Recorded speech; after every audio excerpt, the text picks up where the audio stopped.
Joy King has a problem. She has a recliner. Mine happens to be one that broke. And evidently Joy's is similar to mine. So I'm going to show you what's going on down here where the springs hook up so that Joy can see where hers goes back to.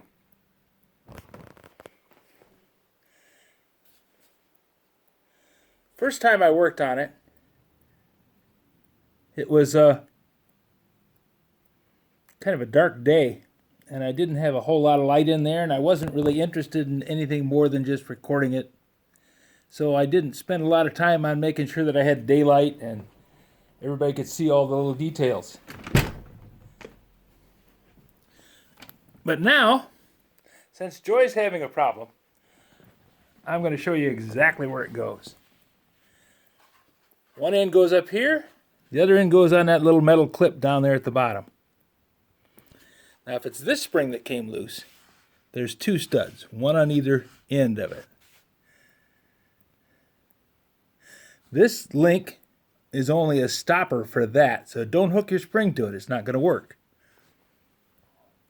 Now when mine broke, I had that side over there to still look at, so I could say, okay, that's where they go.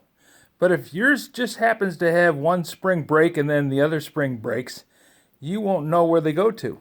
So, yeah, this stud right here, this little peg, it goes on that one. There's more of them out there, which is kind of a nasty trick on their part. They make it so that you can look at this thing and go, where do I put that spring? So anyways, that's where they go. I hope Joy can gain the knowledge she needs out of this video.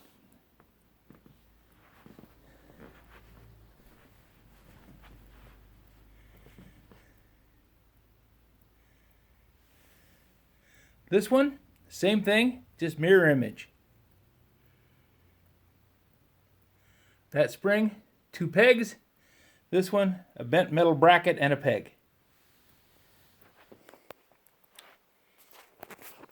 So I hope that helps, Joy. And if you have any other suggestions, questions about a video, today or any of the other videos on the channel, just drop a note in the comments. You know I read them all. Thanks for watching. And hope you have luck with your spring. Watch out, these little buggers are strong. I made up a hook to pull mine so that I could use both hands. You don't want to have that thing get away from you.